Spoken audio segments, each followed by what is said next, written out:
Bonjour à tous, on se retrouve pour un nouveau CQFR, c'est le début de la Free Agency Shy. Déjà pas mal de signatures qui sont tombées, on va en décrypter quelques-unes, notamment les plus intéressantes ou les plus importantes. Mais on va d'abord commencer par une non-signature, ou pour un départ plutôt, c'est celui de Paul George. Paul George qui est devenu officiellement free agent hier ou avant-hier, je me souviens plus à quel jour on avait appris que finalement il y aurait Mmh. pas de trade, donc il allait pas activer son option pour être transféré, malgré le fait qu'il avait trouvé un accord avec les Warriors, on en reparlera. Du coup, Paul George est free agent. Est-ce qu'on sait s'il va quitter les Clippers, s'il va quitter les Los Angeles Clippers? On a un gros favori pour l'accueillir, c'est Philadelphie, les Sixers. Ouais, il y avait la rumeur Philadelphie date d'il y a quelques semaines déjà, sauf qu'on avait aussi appris que l'intérêt des Sixers via un trade, s'était un peu, dissipé, on va dire, sauf que maintenant qu'il est free agent, ça a beaucoup plus de sens. C'est quand même marquant parce que ça a été un trade, marquant lui aussi il y a 5 ans avec toutes les implications que ça avait eu, l'arrivée de Shai Gilgeous-Alexander à OKC, l'énorme package avec tous les tours de draft. Des résultats, mine de rien, mitigés, je pense, c'est un euphémisme parce que sur toute cette période, il y a eu une finale de conférence, et pas mal de saisons tronquées par les blessures, de déceptions. C'est il y a eu pas mal il y a des rumeurs encore maintenant, mais il y a eu des rumeurs, si tu t'en parlais, autour des Warriors. Les Clippers ont clairement pas voulu faire affaire avec les Warriors, ils ont pas voulu l'envoyer là-bas. Et maintenant, ça se joue donc, tu l'as dit, entre Philadelphie qui sent quand même l'aubaine, parce que réussir à ramener un joueur de ce calibre-là avec Joel Embiid, c'est quand même, ce serait une belle opération. Et il faut pas oublier le Orlando Magic qui est toujours sur le coup. C'est l'une des deux équipes que Paul George a rencontré pendant le week-end. À la base, il y avait aussi les Clippers, mais visiblement les négociations ont été très rapides. Il y a eu un communiqué des Ouais. Clippers.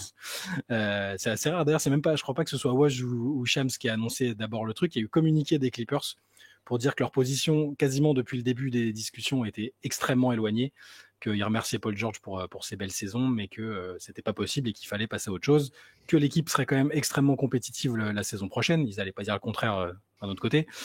Et donc, ils ont acté le départ comme ça. Donc, Paul George, a priori, effectivement, ça va se jouer entre Philadelphie, qui est grand favori pour des raisons évidentes, parce que c'est une équipe qui semble plus ambitieuse à très court terme que Orlando.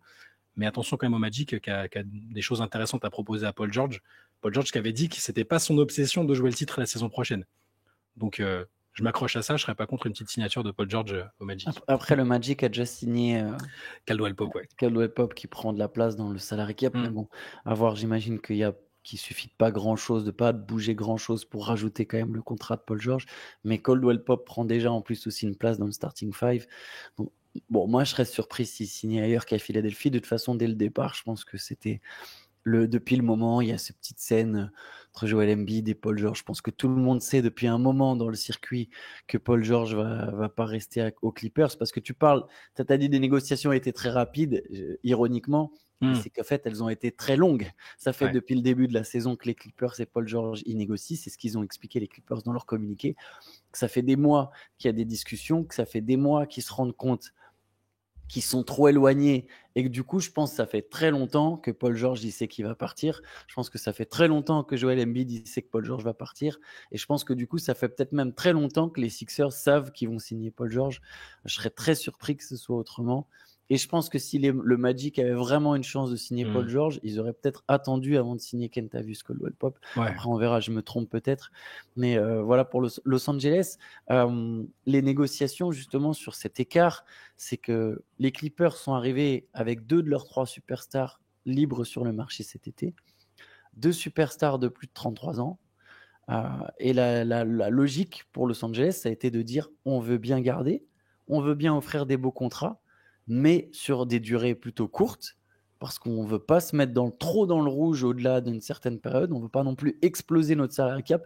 Ça fait 5 ans qu'on essaye, ça n'a pas marché. On est prêt à prolonger l'aventure symboliquement et rester compétitif, mais pas à n'importe quel prix, pas sur n'importe quelle durée. Et ça, là où ça a coincé avec Paul George et pas avec James Harden, James Harden, lui, il a accepté. Il est resté pour 70 millions sur 2 ans aux Clippers, pardon. Donc 2 ans, ça reste assez court. C'est pas Et 70 millions, ça fait 35 l'année. C'est un poil plus que ce qui touchait cette saison, alors que le cap a augmenté. Mm. Donc, en matière de relatif, c'est même une baisse de salaire, en tout cas dans ce qui va représenter dans la masse salariale des Clippers. Voilà, Paul George, qui je pense a été le plus fiable des deux entre Kawhi Leonard et lui, et a été pas le plus fort que Kawhi, mais beaucoup plus fort que James Harden sur ces dernières saisons. Il s'est senti en position de signer un contrat plus juteux, et je pense qu'il a raison, parce que je pense qu'il va récupérer un contrat plus juteux du côté de Philadelphie, du coup, ou d'Orlando. Ouais, c'est ce qui est. Alors, effectivement, je pense aussi qu'il va signer à Philadelphie. Ce qui est intriguant, c'est ce bref instant où les Warriors étaient dans la danse, quand même. On peut l'évoquer très rapidement, mais il y a eu des propositions de trade, des discussions entre les Warriors et les Clippers qui visiblement ont été rapides parce que les Clippers voulaient absolument pas qu'il aille à Golden State, quitte à le perdre sans contrepartie comme ça s'est produit. Mais c'est assez fou de se dire qu'ils ont refusé théoriquement, d'après les informations de journalistes assez sérieux, des offres qui incluaient alors Chris Paul dans un premier temps, dont on va parler après parce qu'il a été coupé et qu'il a rebondi ailleurs, mais aussi Jonathan Kuminga, Andrew Wiggins, Moses Moody, un premier tour de draft, alors avec des variations diverses. C'est pas, a priori, c'est pas un package total avec tout ça, sinon ça aurait été de la folie pure de refuser, je pense. Mais il y a eu la volonté de Paul George de rejoindre les Warriors à un moment et ça ne s'est pas fait. Donc c'était sa priorité, mais je pense aussi qu'il va finir du côté de Philadelphie avec un contrat effectivement juteux. Oui, c'est intéressant ce que tu soulignes, le fait que les Clippers s'aient refusé.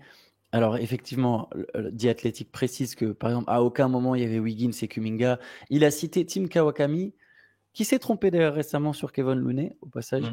Il a cité tous les noms de ceux qui ont été dans les discussions, mais sans préciser qui a amené ces joueurs-là dans la discussion. On ne sait pas si c'est les Warriors qui ont vraiment proposé Kuminga, si c'est les Clippers qui ont demandé Kuminga, si c'est les Clippers qui ont demandé Moody. Il a juste empilé les noms qui ont été cités dans les conversations, dans les discussions selon ses sources à un moment. Il faut du coup se méfier de savoir vraiment quelle était l'offre exacte, parce que les Warriors avaient aucune raison de se signer, enfin un peu plus de raison de se signer quand même, parce que Paul George ne pouvait pas les rejoindre via la free agency, mais pas non plus, tu vois, il n'y avait pas d'optique. Il explique très bien à un moment que, par exemple, même perdre Kuminga, c'était pas ce qu'il dit dans la suite, c'est que voilà, c'est le joueur le plus qui a le plus d'upside parmi les jeunes, que perdre Kuminga pour Paul George, c'est alourdir la masse salariale d'une équipe qui n'est pas forcément taillée pour gagner non plus derrière. Il prend quand même des pincettes dans son article, mais ce qui est sûr, c'est que les Clippers, a priori, ont refusé au moins une offre où ils allaient récupérer une contrepartie. Imaginons même que ce soit une contrepartie simple comme Moses Moody et Andrew Wiggins, quelque chose, je pense que ça suffit pas niveau salaire, mais ils ont refusé une contrepartie. La question, c'est de se demander pourquoi. Los Angeles a signé d'autres joueurs. Ouais. S'il y avait eu un trade avec les Warriors, ils peuvent pas nécessairement signer les joueurs qu'ils ont signés. Kevin Porter, Derrick Jones. Donc leur question, ça a été peut-être de se dire les joueurs qu'on signe sont plus intéressants que les joueurs qu'on récupère dans le cas de ce trade. Ouais, bah ça a été. C'est peut-être pas une mauvaise approche d'ailleurs. Hein. Sur le coup, moi j'ai été un peu, quand j'ai vu les noms sortir, les noms qui ont été théoriquement refusés, quelle que soit la version du package, hein, c'est un peu choquant, mais c'est vrai qu'après coup, s'ils sont décidés à articuler autour de Kawhi et de James Harden, c'est bien d'avoir un peu de profondeur. Les Clippers d'ailleurs qui a priori vont trader Russell Westbrook aussi. Exactement. Voilà, et c'est pour histoire qu'on reste sur les Clippers, il avait activé sa player option à 4 millions il y a quelques jours et visiblement les Clippers ont envie de le trader, lui n'est pas contre un départ, il y a une destination qui semble il y a un intérêt mutuel entre Westbrook et les Denver Nuggets, c'est intéressant comme fit, j'y avais pas forcément pensé, mais et je trouverais ça intéressant parce que Westbrook a été, je trouve, extrêmement méritant depuis qu'il a signé aux Clippers. Il était même irréprochable, il a accepté le changement de rôle, il a toujours apporté beaucoup d'énergie à un groupe qui a manqué un peu de personnalité, je trouve, sur les dernières saisons. Donc le voir à Denver avec une chance d'être à nouveau dans un contender, chez un contender, pardon, j'aimerais bien voir ça. Après, on n'est que à l'état de rumeur, c'est pas une information encore, on sait juste qu'il y a un intérêt mutuel et qu'il y aura peut-être quelque chose qui va se passer de ce côté-là. Moi, j'ai même envie de te dire que j'adorerais voir ça, parce qu'il reprendrait à la fois le rôle de Bruce Brown et à la fois celui de Reggie Jackson. Il pourra certainement pas faire pire que Reggie Jackson. Et je pense que Russell Westbrook, dans un bon état d'esprit, c'est le Michael Jordan des Bruce Brown. C'est-à-dire que dans ce rôle de petit qui joue en fait intérieur, qui pose des écrans et qui roule vers le cercle, ce qu'on demande pour Westbrook depuis déjà 2 ans, où on se dit qu'avec ses qualités athlétiques, avec sa niaque, il serait impérial dans ce rôle. Il a jamais voulu vraiment le jouer, mais je suis persuadé, j'ai l'impression que dans sa mentalité, je sais qu'il a souvent été pointé du doigt en mode il veut pas changer, et cetera. Moi, je suis pas si persuadé que ça. Je l'ai vu changer aux Clippers. Je l'ai vu dans une autre atmosphère, avoir une autre joie, avoir une autre envie. Et je pense que Denver, c'est même encore plus fort qu'à Los Angeles. Dans la possibilité de le pousser à jouer un autre rôle. Il serait avec Jokic, je pense qu'il arriverait très humble, très apprécié de ses coéquipiers, très bien encadré, super coach pour lui. Et je pense que Russell Westbrook défendrait encore plus que ce qu'il a défendu aux Clippers, sachant qu'il s'est mis à le faire. Je pense qu'à 4 millions la saison, ça serait une super pioche pour Denver si il vient pour reprendre le rôle de Bruce Brown et pas celui de Kentavious Ah, Caldwell-Pope, bah oui, ça, c'est pas possible. évidemment. Voilà. Et je pense que ce serait pour ça. Oui, Bon, les Nuggets vont devoir aussi remplacer, tu fais bien d'évoquer Caldwell Pope, qui était quand même un starter de l'équipe depuis quelques saisons. yes, je te propose qu'on enchaîne d'abord quand même avec les Warriors. Les Warriors, donc, on sait, enfin, avec les Warriors et finalement Chris Paul, les Warriors ont donc refusé un trade pour Paul George. Enfin, les Clippers ont refusé un trade pour Paul George, pardon. Les Warriors ont aussi refusé un trade, apparemment, un trade qui faisait venir Zach LaVine. On sait déjà que Klay Thompson va partir. Hein. C'est vrai qu'on l'a pas Ouais. cité dans le CQFR, mais Klay Thompson va partir. Voilà, c'est la fin d'une époque à Golden State, en tout cas a priori. On est fortement parti pour que Klay Thompson signe ailleurs. Je vais donner les pistes d'ailleurs. Du coup, il y a Dallas, il y a les Clippers, il y a les Lakers. Ouais. Les Lakers, ils pourraient même prendre une réduction de salaire pour aller jouer dans une des deux équipes de Los Angeles. Dallas, et je crois qu'Orlando est plus sur la piste du coup. Je sais pas si j'ai oublié. Orlando, ils se sont mis sur tous les dos de l'été, là, juste histoire de dire les gars, on est là, mais Ils ont faites pas énormément attention de place sous le cap. Ouais, il y avait énormément de place ça. sous le cap. Moi, je pense très, très rapidement, je pense que j'ai l'impression que Klay Thompson va finir aux Lakers.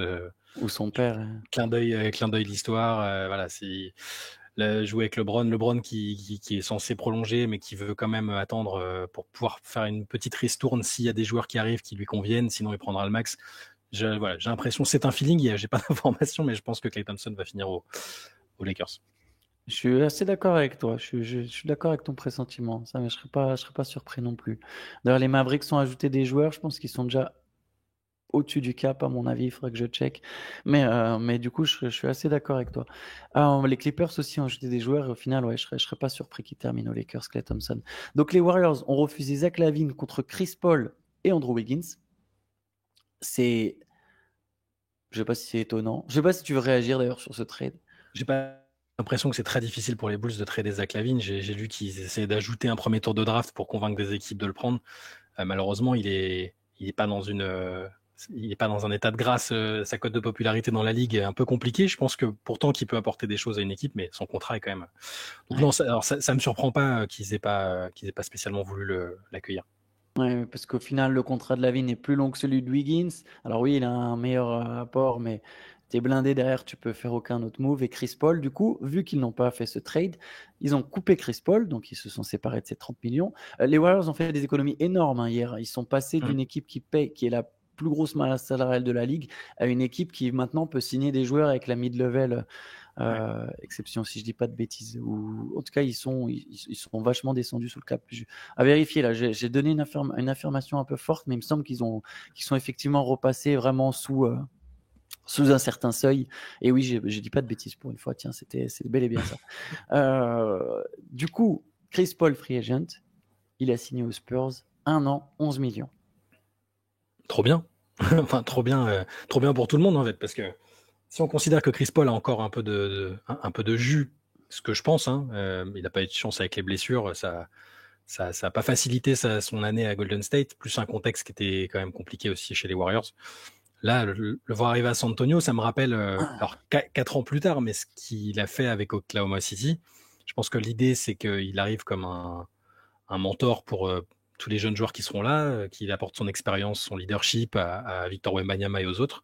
Et je pense qu'il a encore la capacité d'être alors, je sais pas s'il sera. Je pense qu'il sera titulaire parce que les ambitions des Spurs ne sont peut-être pas les mêmes que ce qu'il y avait à Golden State où il est sorti du banc. Mais là, les Spurs ont réclamé un peu à tort et à travers un meneur de formation expérimenté, capable de vraiment aider Wembanyama et les autres à se bonifier. Je pense qu'il n'y a pas mieux. Et il a déjà montré par le passé qu'il était capable d'avoir ce rôle. Il a énormément fait progresser les joueurs du Thunder, notamment chez Gilgeous-Alexander. Donc moi je trouve que c'est parfait. Alors oui, il a 39 ans. Oui, il se blesse un peu trop souvent. Mais je pense que c'est une très très bonne. Je dis pas que ça va. Il faut surtout pas que ce soit pris comme la preuve que les Spurs vont jouer les playoffs ou quoi que ce soit. Hein, attention. Je pense par contre que après, plus tard dans le processus, on se rappellera du passage de Chris Paul comme peut-être quelque chose qui les a amenés à passer le cap supplémentaire et à devenir compétitifs. J'ai écouté votre podcast que vous avez fait avec Romain Leroy. Super podcast d'ailleurs que j'encourage. Romain est excellent. C'est vraiment un très bon podcast sur la draft qui a été posté samedi. Donc voilà, si vous l'avez pas encore écouté ou regardé, franchement, allez-y. C'est un de nos meilleurs podcasts de la saison. Et je suis d'accord avec avec la grande majorité de ce que vous avez dit. Romain a notamment mis en avant justement le fait que dans cette ligue, on se copie. Et c'est vrai, on sait que c'est une ligue où quand il y a quelque chose qui marche, on se copie. Clairement, les Spurs sont actuellement en train de copier le Thunder. Et c'est logique, en train de prendre le chemin du Thunder. Et c'est pour ça que c'est là où moi, par contre, je diffère de l'avis qu'il y avait un peu, notamment l'avis de Romain. J'étais persuadé que les Spurs drafteraient pas un meneur. Parce que je voyais aucun mec dans cette classe de draft qui pouvait être leur meneur du futur. Et du coup, je partais du principe, Stephen Castle, ce sera leur deuxième playmaker. Ça sera parfait en complément. Et leur vrai premier meneur, ils vont le trouver plus tard via un trade. Tant que tu n'as pas un meneur, tu es sûr qu'il va se développer, bah, tu prends un mec, tu prends d'autres mecs autour, tu trouves les autres pièces. Et après, via un trade, on sait que les meneurs jeunes, de toute façon, ça ne te fait pas gagner tout de suite. Même si du coup, justement, ça aurait pu être intéressant de développer tout le monde ensemble avec Wembanyama, ce qu'ils vont faire. Ils ont maintenant plein de jeunes sur la même timeline. Donc, Wembanyama, évidemment, Castle, Sohan, Vassell, 4 joueurs complémentaires, un peu comme le Thunder qui avait pris des joueurs complémentaires avec Shai Gilgeous-Alexander, Chatham Green, Jalen Williams. Il y avait un peu de Josh Giddey, évidemment, c'était un peu différent avec Jalen Williams, mais on ne savait pas exactement comment ça avait tourné. Le Thunder avait effectivement fait venir Chris Paul, avait joué les playoffs. Là, les Spurs, l'idée, c'est pas tant de jouer les playoffs, c'est on surpaye un peu Chris Paul, 11 millions. Enfin, on surpaye, non, même pas, je ne sais même pas si on surpaye, mais on lui donne un contrat court. Il vient faire le mentor, il vient nous aider à gagner un peu plus de matchs, mais ça ne nous handicape pas sur le futur. C'est un peu le scénario qu'on avait vu pour les Spurs.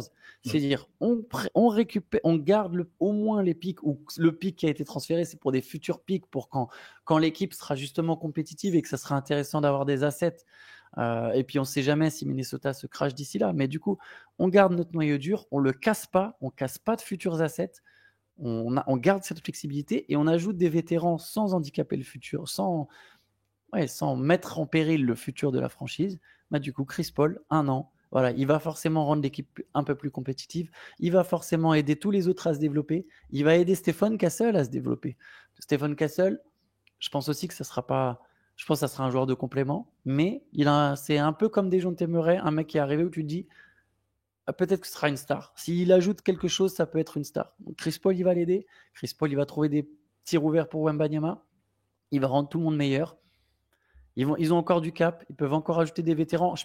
On se souvient, on parlait de qu'est-ce qu'on veut pour les Spurs. On voulait du professionnalisme, des vétérans qui t'aident, mais pas sur des trop longs contrats et qui t'apportent du professionnalisme. Chris Paul, c'est exactement ça. Et il y a encore la place pour signer 1 ou 2 vétérans dans la même veine. Ouais, je pense que c'est vraiment parfait parce que au-delà de son niveau, parce que ça reste incertain, on l'a finalement assez peu vu chez les Warriors pour se demander, enfin pour savoir où il en était. Je pense juste l'exigence au quotidien, la manière dont il va constamment parler et bouger les mecs. Enfin, il est impitoyable. Je pense que même à 39 ans, il est encore impitoyable et il laisse rien passer. Chris Paul, c'est ce qui a fait sa force, en même temps qu'il a été un coéquipier clivant parfois, mais c'est un vrai professionnel et je pense qu'absolument tout le monde, comme tu l'as dit, va bénéficier de sa présence. Enfin, que Wembanyama puisse puiser un peu dans le cerveau de Chris Paul au niveau de son expérience du jeu. Enfin, et je parle pas que de Wembanyama, hein, tous, comme tu l'as dit, tous les jeunes des Spurs, ça va être, pour moi, ça n'a pas de prix, ça va être c'est presque un assistant coach aussi dans le groupe et sur le terrain avec Popovich. Je pense que les discussions vont être savoureuses aussi et voilà, je trouve que c'est parfait. Et je trouve ça bien que Chris Paul ne se dise pas absolument, il faut que je rejoigne à tout prix un contender, même à 44 ans, peu importe. Il y a des joueurs qui s'accrochent tous les ans en essayant de chercher quelque chose comme ça. Là, il a probablement pas pu le faire parce que ce qui s'offrait à lui l'aurait pas satisfait. Et je pense que c'était dans son esprit depuis un certain temps parce que il a été coupé 10 minutes après et il avait signé avec les Spurs. Donc, je pense que voilà, il est conscient de ça et c'est une belle preuve de lucidité aussi. On sait qu'a priori, à chaque fois, de toute façon, les franchises savent déjà plusieurs semaines à Bien l'avance ce qui sûr, va se passer. bien sûr. Je trouve ça intéressant ce que tu dis sur le contender. C'est vrai que là, sauf un trade en cours de saison, ce qui est encore une possibilité, hein, peut-être que les Spurs peuvent l'envoyer dans une autre équipe à partir de février, si jamais Chris Paul décide qu'il veut absolument jouer pour une Mmh. bague, parce que c'est vrai que là, le constat que je fais, c'est que je me dis que Chris Paul, c'est sans doute sa dernière saison Pas loin ou en tout cas, ouais. l'avant-dernière, mais sans doute la dernière. Il va avoir 40 ans quand même après en mai. Ça fera beaucoup.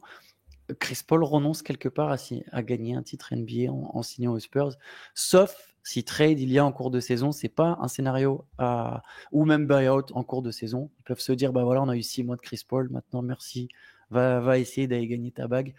Et par contre, s'il reste, est-ce qu'il peut derrière rentrer dans l'encadrement, tu vas préparer déjà sa carrière de coach, Très possible. prendre le relais d'un coach légendaire un jour?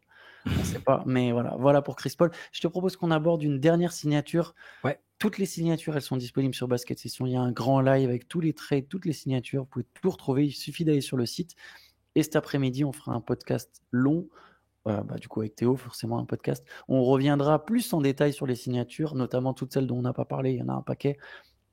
Et on analysera un peu ce qu'on en pense. Est-ce que c'est quelque chose de bien pour la franchise? Est-ce qu'on est surpris, etc. Mais je propose qu'on aborde quand même une dernière signature, parce qu'on a déjà commencé à le faire. C'est celle de Caldwell Pope à ouais. Orlando. Et je me souviens qu'il y a quelques jours, je t'ai dit, il y a une équipe qui est candidate à surpayer Caldwell Pope, c'est Orlando.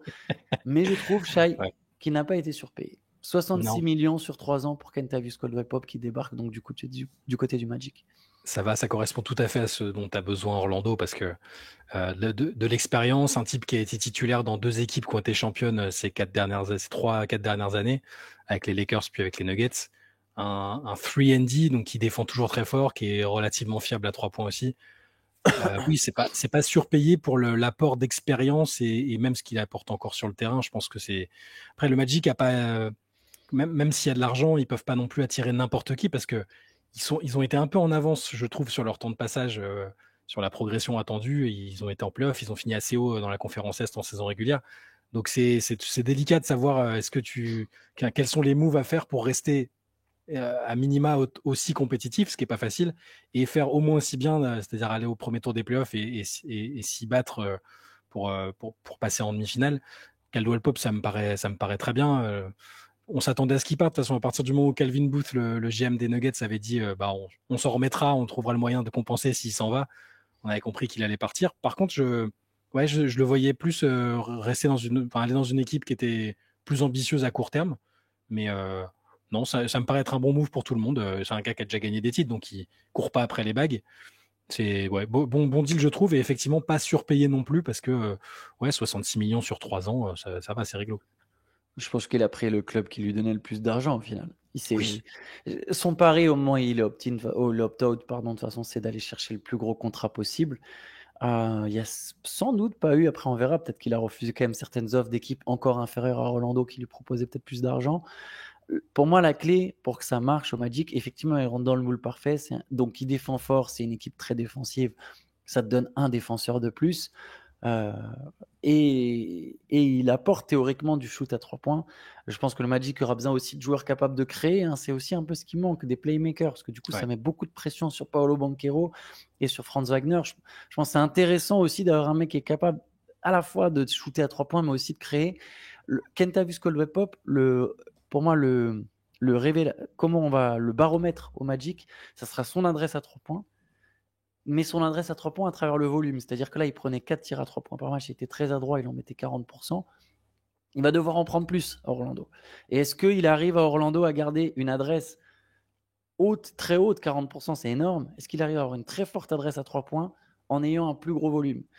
S'il est maladroit en ayant un plus gros volume, ça sera une signature qui va pas faire passer tant que ça un cap au Magic. Je pense que la vraie clé, ça sera vraiment. Si par contre, s'il a cette adresse, s'il est toujours à entre 37 et 40% de réussite en prenant 6, 7, 3 points par match, là, Orlando aura fait une très belle opération. C'est comme Ouais. ça, c'est ma lecture de cette signature là, à l'instant T. Ouais, j'ai la même, et puis je suis aussi d'accord sur le fait que le Magic va avoir besoin d'ajouter des joueurs, enfin du playmaking, de la création, du talent offensif, même juste brut, hein, c'est ce qui a manqué. On a vu que sur le premier tour des playoffs, même s'ils se sont réveillés à la fin, c'était très compliqué. C'est même un euphémisme en attaque. Et même avec la progression naturelle qu'on peut envisager pour Banchero, Wagner et les autres de l'équipe, Jalen Suggs, il faut du talent offensif à cette équipe. Alors, c'est pas ce que va apporter en priorité Caldwell Pope. Il apporte de la fiabilité et de l'expérience. Mais je m'attends à ce qu'Orlando reste dans les discussions pour d'autres joueurs, même si c'est moins des stars, et que ce sera peut-être pas Klay Thompson ou Paul George, évidemment. Mais c'est intéressant déjà qu'ils se positionnent dessus. Ça montre... Bon, le truc, c'est que chaque année, il y a toujours une équipe qui a envie de montrer qu'elle est là, comme je disais tout à l'heure, et qui veut dire, qui veut essayer de convaincre des free agents un peu hors de sa ligue, presque, un peu trop fort, qu'il faut la rejoindre. Là, cette année, je pense que c'est le Magic. Mais oui, ils vont progresser, ils vont apporter il y aura des retouches dans le roster et je suis assez confiant pour la saison prochaine. Yes, yes. D'ailleurs, ils ont encore de la place sous le cap, donc on verra ce qui va se passer. C'était que le premier jour de la free agency. Pour une fois, il n'y a pas eu 50 signatures dès minuit, mais il y a eu tout un paquet de signatures. Je rappelle, on va les traiter toutes cet après-midi dans le podcast avec Théo et elles sont toutes disponibles sur Basket Session. Donc sur Basket Session, vous pouvez voir le résumé des signatures. Il y aura sans doute peut-être quelques analyses écrites aussi, mais si vous voulez après une analyse de chaque signature, on va faire ça cet après-midi dans le podcast. Donc restez branchés sur la chaîne Basket Session. Je rappelle, il y avait donc le podcast de samedi avec Romain Leroy sur la draft. Vraiment, vous allez apprendre des choses sur les Français, sur la draft, sur les franchises. Je vous invite à écouter ça. Et le Hoop Culture de dimanche avec Pierre Armand et Théo. Et nous, on se retrouve du coup cet après-midi pour le podcast. À toutes. Ciao à tous.